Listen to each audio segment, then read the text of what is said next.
4 in the morning. Last night at about 4 o'clock in the morning, I had this little thought about the music, to include some music. And I tried to think of a time in my life that I was so present, that I was really, really present and unconsciously present, which sounds a little bit contradictory. And that just came to mind. So on the 8th of September 2018, if I remember it correctly, myself and Ian sat in Verona Amphitheatre and we listened to Andrea Bocelli. So it was a dream, and it was the eve of our 30th wedding anniversary. So it was a double dream.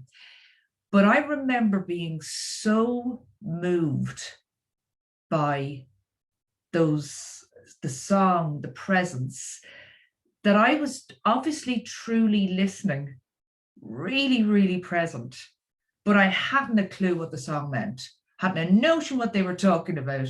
And I really think that sums up for me what true listening was, because I found the tears just flowing down my face and I had no idea what he was singing about, not a clue. 15,000 people in that amphitheatre, and I hadn't a clue, but it was like as if I was on my own, just connected to Andrea Bocelli. Now, it's a strange story about a suitor called Caliph, and he's trying to get to a princess, and it's a long story. But what Nessun Dorma means is let no one sleep. So there's double whammy there. Let's spend 45 minutes together. Let's learn how to listen more attentively and let no one sleep.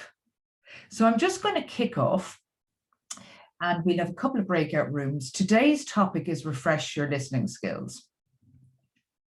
And I just talked there about probably the most powerful time that I noticed my noticing. And I start every presentation that I give with the power of noticing. But actually today, instead of asking you to turn around and notice something new, I just want you to become present, become very aware of where you are now. Become very aware of the distraction that you probably observed in yourself by having to listen to a bit of opera when you thought you were joining the Dirty Salad Club. Become present if you've actually joined that tiny little bit late and you're kind of catching up. But just notice where you are. By being present, that's the start to listening. It stops and slows down the chatter that we all do. We were just saying to Julie before we started, I had my slides ready, and about an hour before I decided I'd just play them through. But for some reason, I could see them as slides, but when I played them, they were hidden. And I noticed myself getting all flapped because you're so organized, and yet the last minute things aren't organized. So I had to become present. And I share that story because that's typical for all of us, all of the time. And if it's not, you're very lucky. So just take a minute to reflect where you are. I like to use this windscreen as a metaphor for communication. And most of us actually really truly believe that listening is the true background and the true tool that's required for all of our listening. True listening and true communication starts with real deep listening. Now, why a windscreen? Now, some of you might have seen this metaphor before. So basically, if you're driving along and you're driving through that dirty windscreen, this represents your foggy thoughts, your thoughts that are not clear, or the fact that you're distracted and you can't see clearly or hear clearly. Now, if you imagine that that's your windscreen, your personal windscreen and version of life that you're seeing and hearing on a daily basis through your own thinking or thoughts. And then imagine that the other person that you're communicating with has their own personal windscreen, and theirs is equally caught up or tainted by their own experience or thought. It's no wonder we are not able to communicate. Now, yes, we communicate effectively, but imagine if we could communicate really, really effectively, go up 1 or 2 notches. The reason I'm so fascinated with the whole concept of listening is because I would have thought that I was a fabulous listener. In fact, I was going to give myself a great tap on the back for just excelling in my listening skills. But last October, I attended a 3-day event with Michael Neal, which was based purely on listening. And we spent 3 solid days listening and learning how to listen. And my ego started that off thinking that I didn't really need to attend that event. I would have thought that I was kind of up there with the 9 or 10 on the listening front, might have just been a little bit lower if I was off.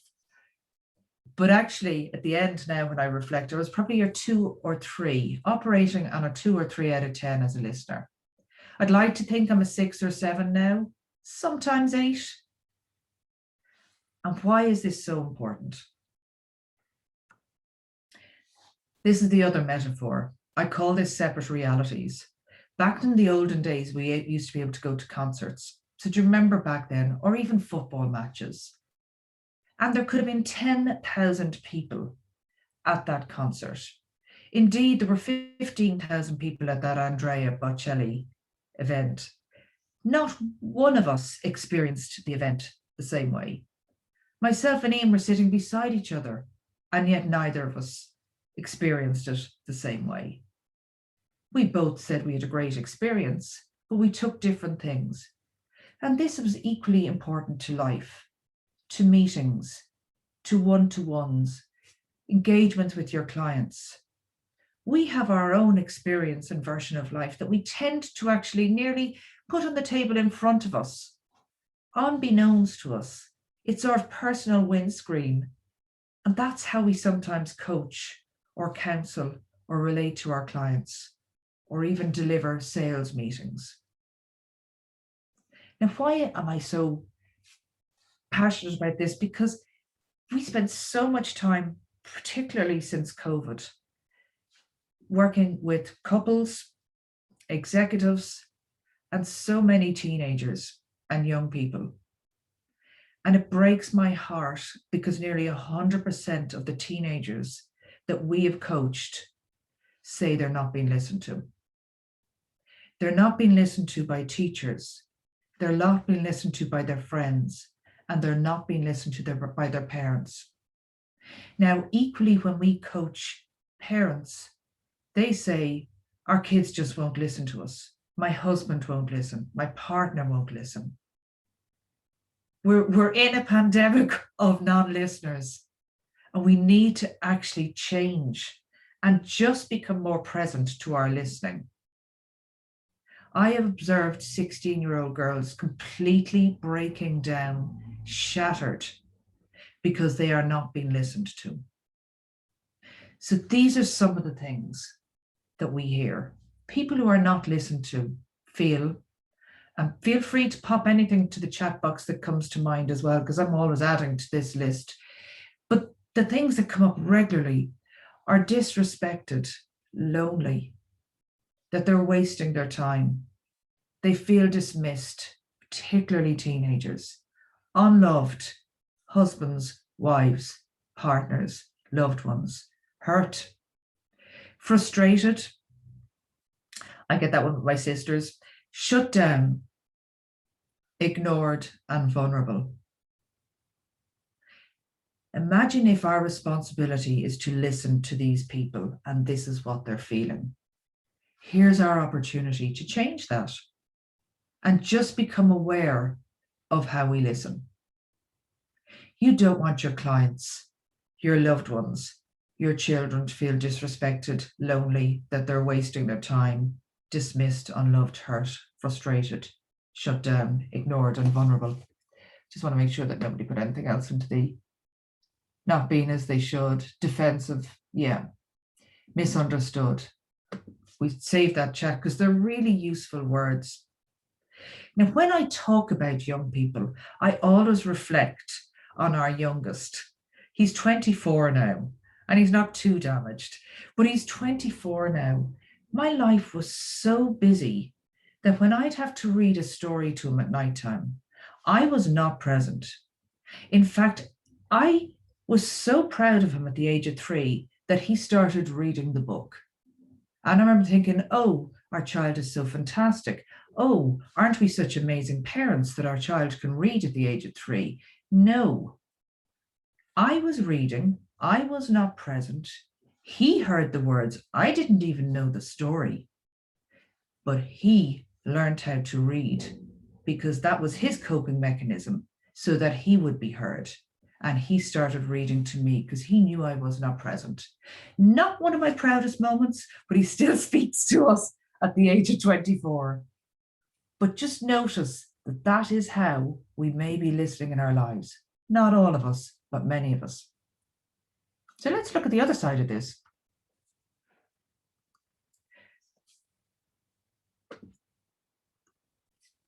Wrong button.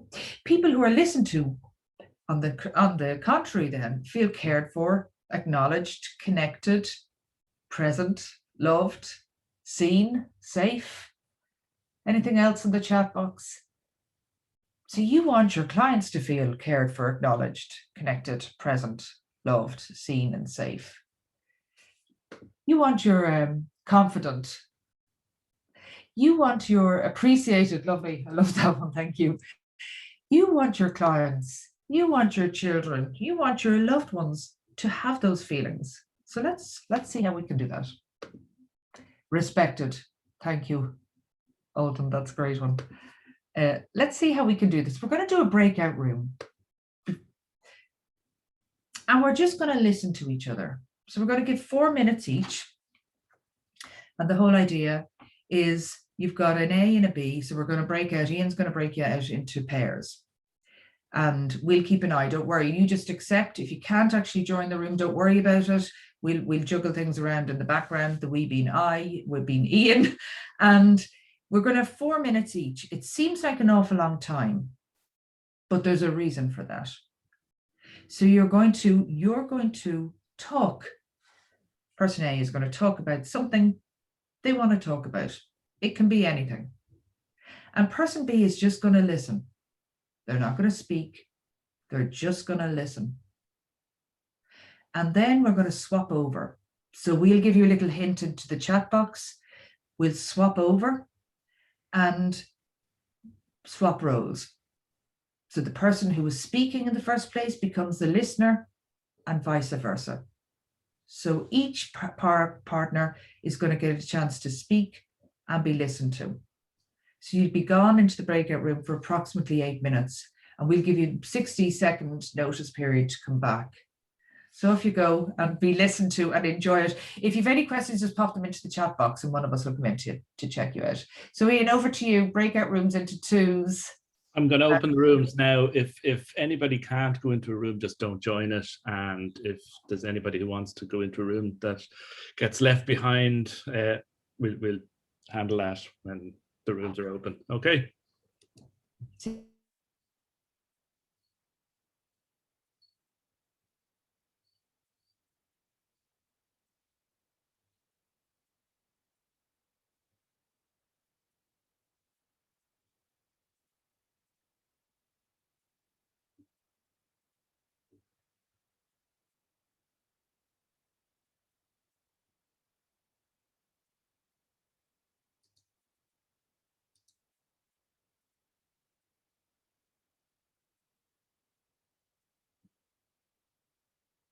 Welcome back. Welcome back, everybody. So I'd love just to spend 2 minutes just reflecting on what it was like for you to be either part, a listener or a speaker. And what was it like to be listened to and not disrupted?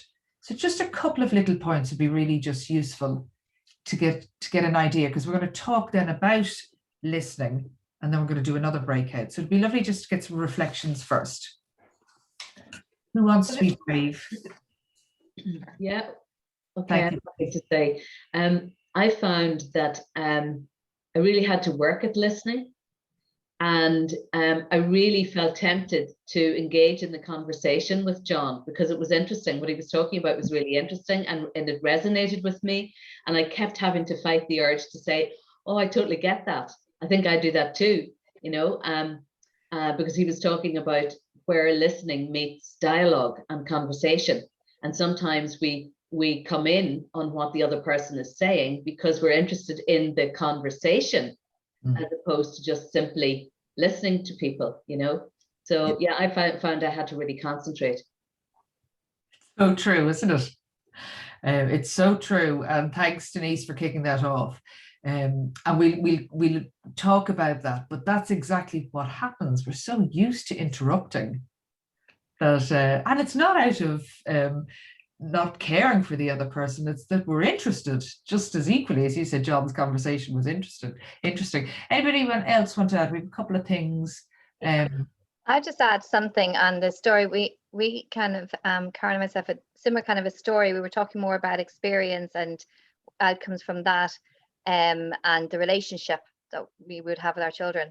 But I think one of the things that I, you know, to Denise's point is, rather than interrupting, which is so easy and you don't mean to, you want to get into the journey, is that actively listening where you're mirroring some of the traits of the person that is, you know, I know in Zoom it's a bit different, but you're following the story and nodding and agreeing in that way. So I don't know if that's distracting or not, but it's also, I suppose, a part of the active listening, isn't it? So, but it is very hard if you get excited by somebody's story or where they're going with it. I do find, though, for me, work would be worse. I would be much better at listening within my friend group and family than work. I find in work I am like, oh yeah, and whatever, you know, you want to interrupt. So I think that's where, I don't know why. I was just, when I was listening to these, I was thinking definitely in work, it's like you want to join in and have a conversation on it for some reason. A little bit different. That's a really good one for you just to observe, for you and anybody else that it's relevant for, because so you've different listening styles for different scenarios. Yeah, and I didn't realize it until, you know, more probably during COVID, because you're always on Zoom.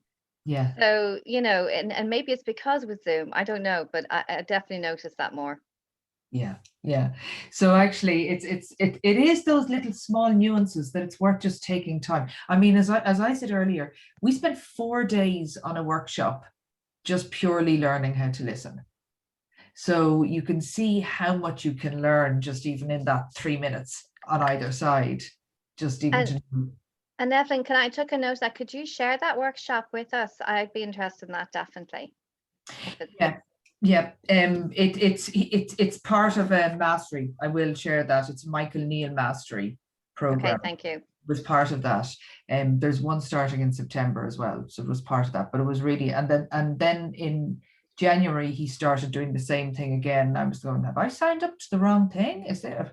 And I was checking, and I was going, no. As far as he's concerned, listening is the most critical part of any powerful conversation. Once you listen to anybody, you can just point to them or just be there and present. As the listener, it would be, this is in the chat, as a listener, it would be great to be able to hear the other person's story. It was hard not to ask questions. It's incredible. It's we're taught like that. So we're just going to go back, and I'm going to share the screen, and we're just going to go through some of the types of listening, and then we'll do another breakout. So there are 4 types of listening, and this comes mostly from a subset of that Michael Neal course that we did. The woman who ran an event, and it's actually on YouTube, and so you'll hear me, I'll refer to some of this because I was so taken away by what she was saying, is a woman called Mavis Karn, which is M-A-V-I-S Karn, K-A-R-N-E, and she is 81 and a half, and she is so powerful. So when she talks about listening, she actually said it's the equivalent to the running for the high jump. The listening is the equivalent to the running as it is to the powerful conversation. And I was like, oh, wow, even that's enough for me to learn.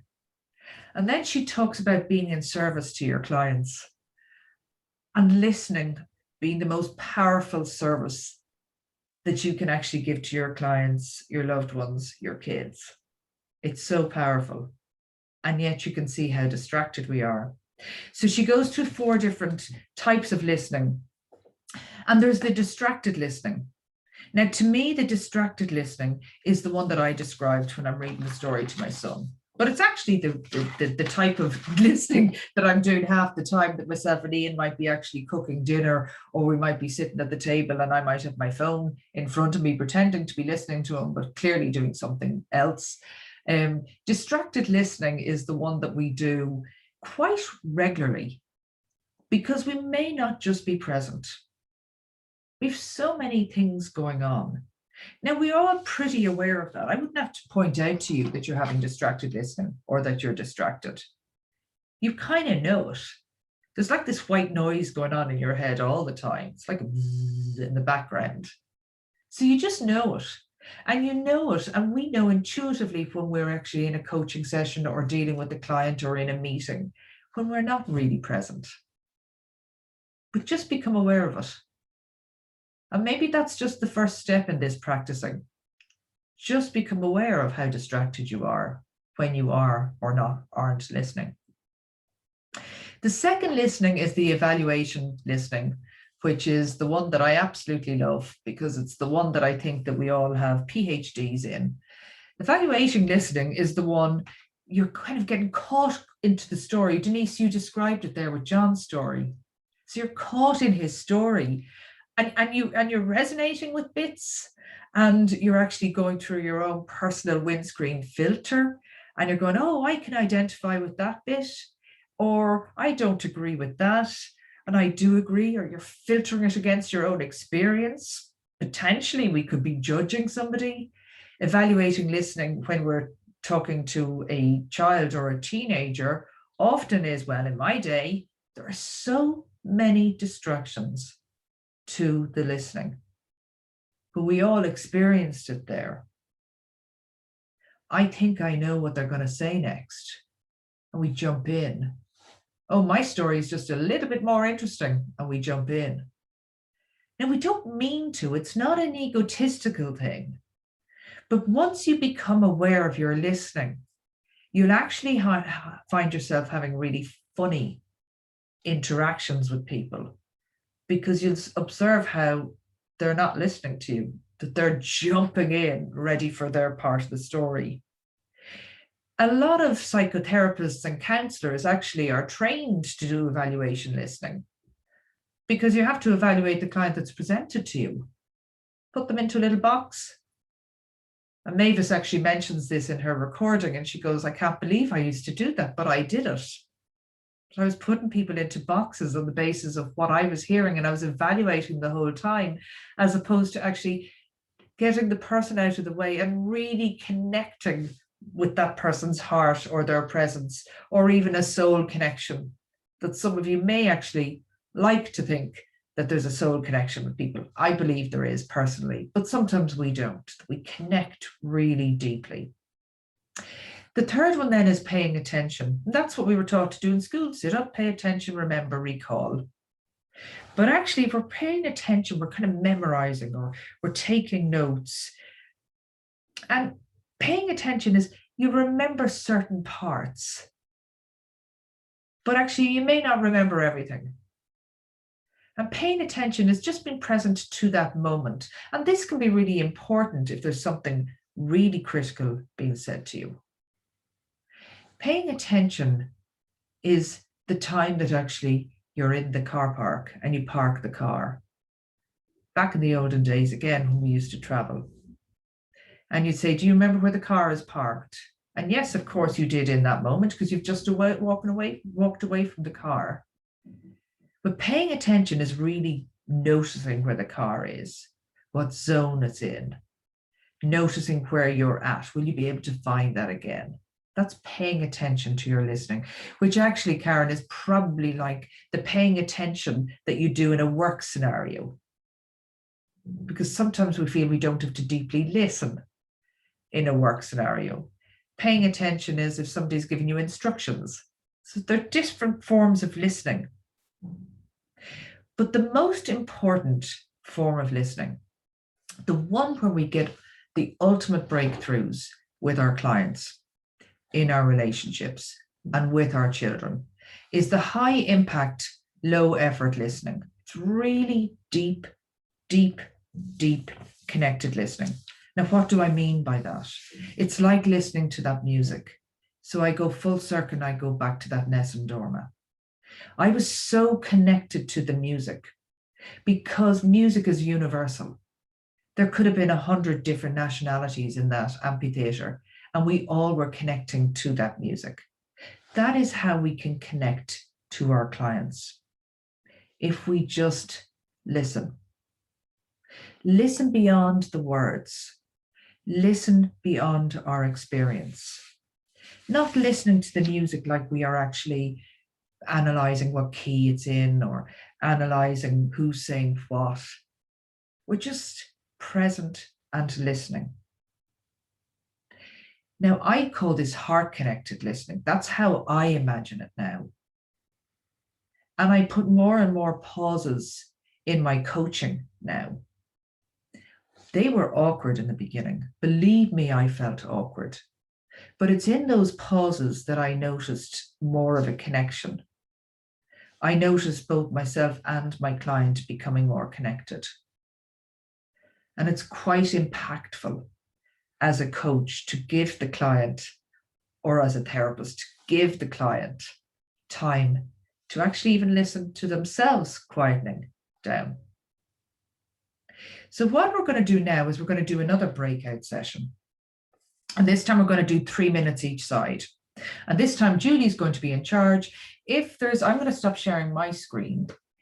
If there is anybody who can't, just put up your little reactions, put up a little hand and say, I can't go in, and use the shocked face if you want.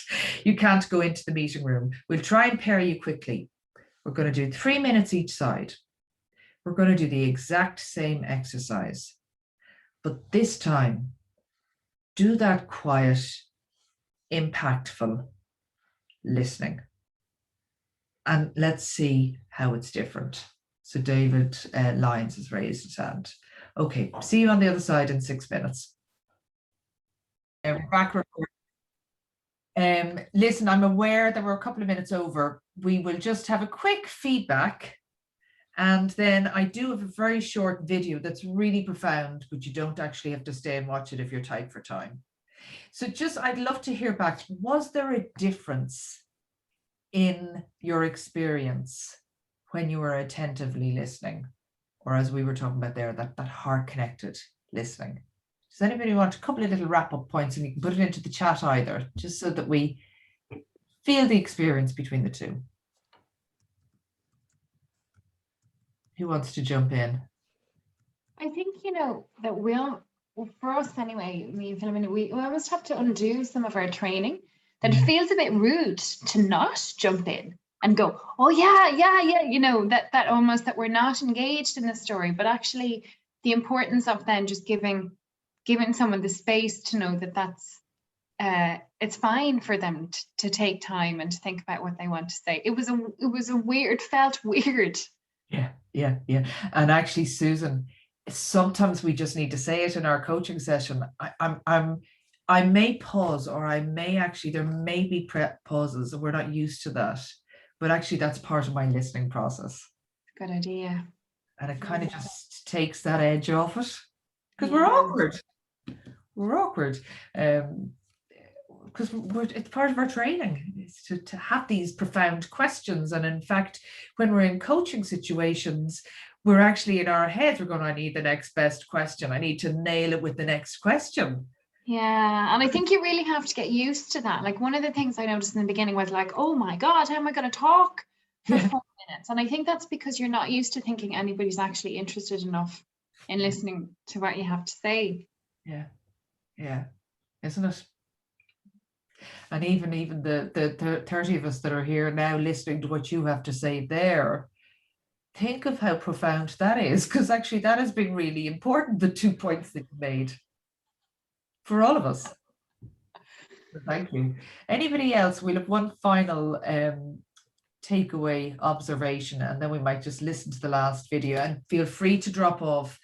But it's a video that I've probably seen about 30 times, that to me really depicts listening, and I cry every time without fail. so I won't be coming back on the screen at the end.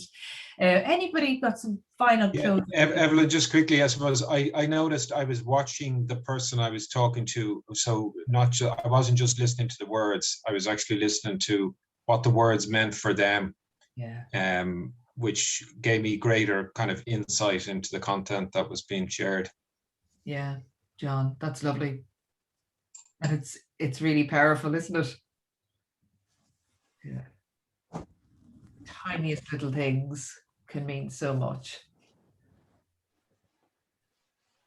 Similarly to that, I found that I was very much more aware second time around of the kind of the internal pieces where maybe, oh God, I would have probably jumped in that at that instance in a normal conversation, or those kind of instincts to make make it a dialogue. I was kind of a lot more aware of those in the second time around after spending the time thinking about them previously. Yeah. Because regardless of what we're thinking all the time, it's never going to be what they're thinking. It just never is. So it's even by just that little pause that, like what John describes, they might move something. The client might just move or shift. And then you can become present. Really present. So it is about being present when we're listening. Any last final parting comments before I'm booted out by Julie? Well, I'd like to thank you for listening and thank you for your attention today. I always enjoy doing these groups because the little nuggets that I've learned along my coaching journey, I just always love sharing them because the listening one has just been profound for me in both my professional and personal life. So thank you, Julie, for the opportunity, and thank you all. And I'm going to play this video, and feel free to stay, and then we'll just finish quietly. So 2 minutes now.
Nice mustache.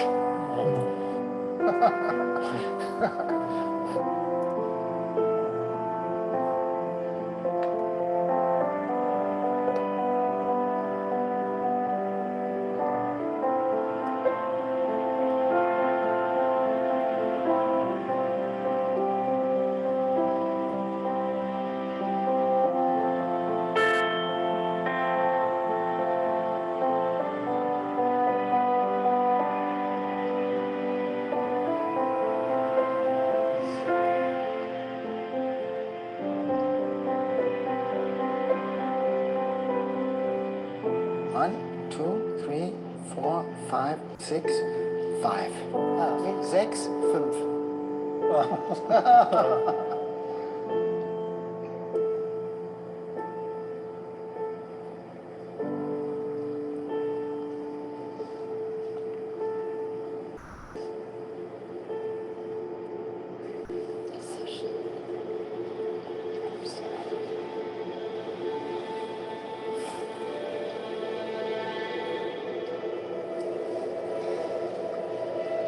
Are you new in Berlin? Yeah, 8 months.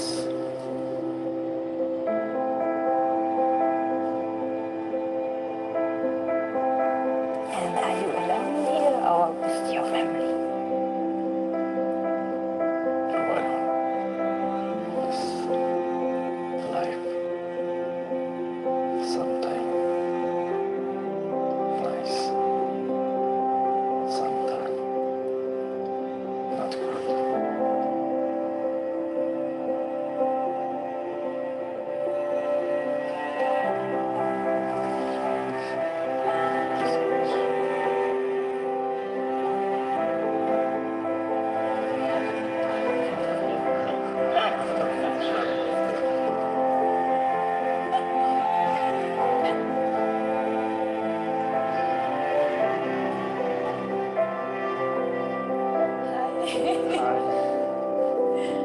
Beatrice. Office. Oh my God, I'm keeping my eyes on you. Wow. Oh, Hello.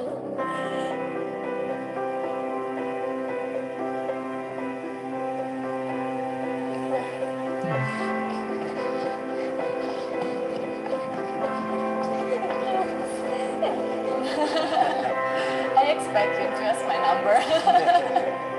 You're strong. Yeah. thank you so much.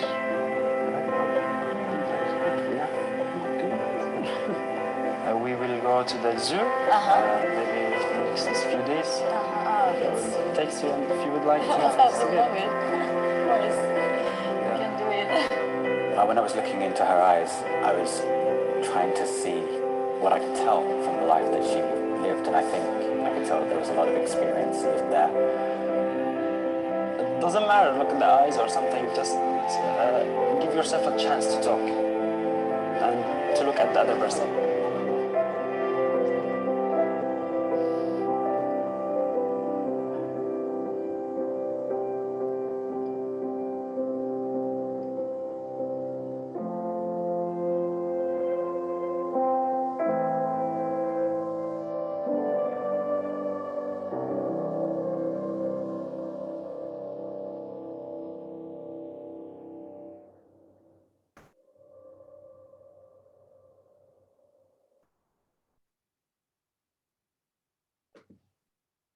Now I have to announce next week's event as well, Julie. Yeah, it feels weird kind of coming back to Sorry. back to that. You really went with the poignancy at the start, at the end. But it was brilliant. Like I thought, yeah, that video was great. But even just your own, vulnerability and sharing your personal experiences through that session was great.